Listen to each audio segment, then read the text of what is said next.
किसान भाइयों नमस्कार। मैं पवन पांडे। जैसे कि आप देख रहे हैं हमारे जो खेत के विजिट हैं उन पे आप अगर आपकी फसल इतनी अच्छी है, इस तरीके से भी है और इससे और भी अच्छी है, तो भी ध्यान रखें जब आपका फलिए का समय हो उस समय आप हमारे प्रोडक्ट या कोई ना कोई प्रोडक्ट पोषक तत्व ज़रूर इस्तेमाल करें। बाकी मैं आपको आगे वीडियो में बताता हूँ। वीडियो पूरा देखें, लास्ट तक देखें, आपको बहुत ही अच्छा रहेगा और कारगर रहेगा, ये ध्यान रखें। किसान भाइयों नमस्कार, मैं पवन पांडे। आपको मालूम है जैसे कि मैं आप सभी के पास में हर बार नया एक प्रसंग लेके आता हूँ और मैं इस बार आपको कुछ एक ख़ास बात बताने वाला हूँ। वीडियो थोड़ा लंबा होगा लेकिन वीडियो अंत तक देखें, आपके लिए बहुत ही अच्छी जानकारी मिलेगी इसमें। इस बार जैसे कि और हर बार मेरे सभी किसान भाइयों से मैं एक आग्रह करता हूँ कि जब आपकी फसल का दाना भराव पे हो तब उसमें कोई अच्छी चीज़ें या पोषक या नाइट्रोजन वगैरह ज़रूर दें। उससे क्या होता है कि फसल की जब यंग अवस्था होती है तब उसके लिए जो दाना भराव होता है उस समय पोषक की बहुत ज़्यादा आवश्यकता होती है।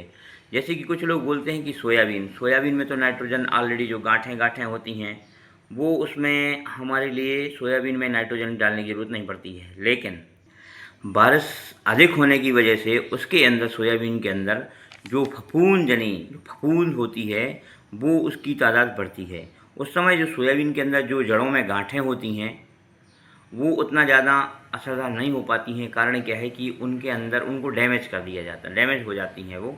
उसमें अगर आप अभी की स्थिति में उनको उखाड़ के देखेंगे और उनके अंदर जो गांठें होती हैं, जो गांठें हैं, उन गांठों को अगर हम दबा के देखेंगे और उन गांठों में अगर गुलाबी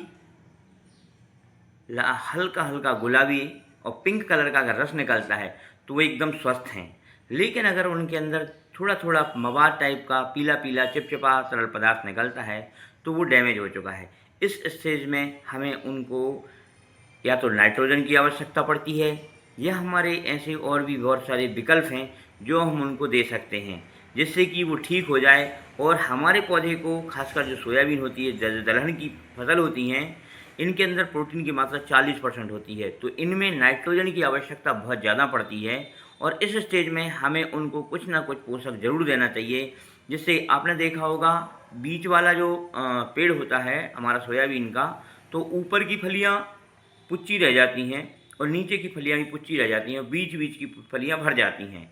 तो अगर आप चाहते हैं कि पूरी ऊपर से लेके नीचे तक का हमारा भराव एक जैसा हो, अगर ऐसी स्थिति आप चाहते हैं तो उसके लिए आपको क्या है, इस समय जब फलियाँ उतर चुकी है पूरी पूरी पेड़ के अंदर, मतलब पूरी फलियाँ आ चुकी है, फ्लावरिंग स्टेज ख़त्म हो गई है, इक्का दुक्का ही बचा हुआ है, उस स्टेज में हमारे लिए उनको पोषक देना बहुत ही अनिवार्य है।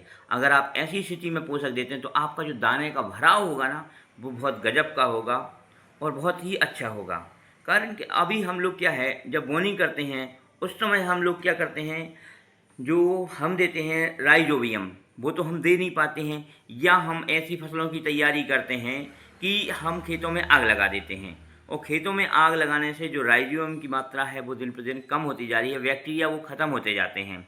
और इस स्थिति में हमारे जो पौधों को राइजोबियम अगर नहीं मिल पाता है उस समय ऐसी स्थिति बनती है कि उनके अंदर जो दाना भराव है या नाइट्रोजन को लेने की पेड़ की क्षमता है वो कम हो जाती है, क्योंकि उसके अंदर जो बैक्टीरिया है वो तो हमने ऑलरेडी जला दिया आग लगा के। तो इस स्थिति में हमें क्या है, देना पड़ता है और देना भी चाहिए। तो हमें या तो नाइट्रोजन के बैक्टीरिया दें या फिर हम कोई ऐसे पोषकों का इस्तेमाल करें जो रेगुलेट पोषक अकेले नहीं, ग्रोथ अकेला नहीं है, जो हमारी जो स्टेज चल रही है उस स्टेज के हिसाब से वो काम करें। ऐसी स्थिति में अगर हम सब लोग किसान भाई इसकी मिर्च का इस्तेमाल करते हैं, इसकी मिर्च का इस्तेमाल करते हैं, वो एक ग्रोथ रेगुलेटर है, उसके अंदर वो सारे तत्व मौजूद होते हैं जो पौधे को ज़रूरत होते हैं और जिस स्टेज में डालेंगे उस स्टेज का वो काम भी करते हैं।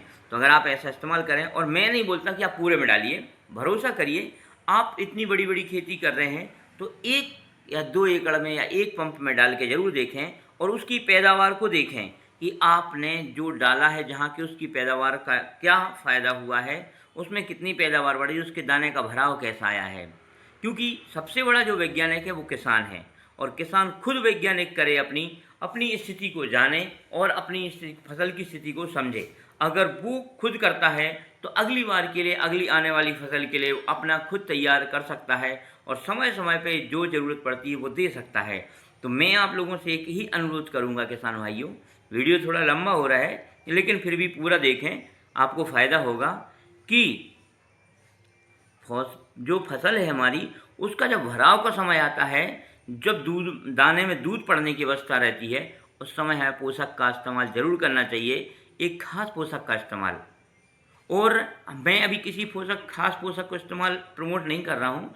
अगर आप चाहें तो मुझे कॉल कर सकते हैं, मेरा मोबाइल नंबर है 7051026289 पर। उस समय क्या होगा, आपका जो दाना का भरा होगा ना वो पूरा पूरा होगा और आपके नीचे जो आपने देखा होगा कि छोटी छोटी झिल्ली रह जाती है, छोटे छोटे दाने रह जाते हैं या बीच में दाना ही पुच्चा हो जाता है। उस स्टेज में आपको क्या करना है कि आपको उसका भरपूर फ़ायदा लेने के लिए, पैदावार को बढ़ाने के लिए हमने इतनी लंबी मेहनत की, 3 महीने तक हम लोग मेहनत करते हैं और लास्ट स्टेज में हम लोग हिम्मत हार जाते हैं कि अब कुछ ज़रूरत नहीं है, अब तो फलियाँ लग गई है। नहीं, सभी दोस्तों से मेरा आग्रह है कि आप लोग इस स्टेज में ज़रूर कुछ ना कुछ दें, क्योंकि देखिए हमने बाल्यावस्था में दिया, युवावस्था में दिया, तो जब अभी मैंने व्यवस्था आई है तो हमें उसको भरपेट दिलाना चाहिए और भरपेट हमें उसको भोजन देना चाहिए। ऐसी स्थिति में हमें क्या होगा कि हमारे पौधे का जो दाना भरा है वो बहुत ही अच्छा होगा, विकसित दाना होगा। तो इसी के लिए मैं वीडियो लंबा हो रहा हूँ। अधिक जानकारी के लिए आप मुझसे कॉल कर सकते हैं, संपर्क कर सकते हैं, तो मैं उस पर आपको पर्सनली बता दूंगा। और आप देखिए कि किस तरीके से आगे मैं और वीडियो आपको इसमें डालता हूँ, आप वीडियो भी देखिएगा। नमस्कार, धारा प्रणाम। बिल्कुल बिल्कुल, क्या देखो ना, शुरुआत हो गई है कि मस्त फलिया फलिया के।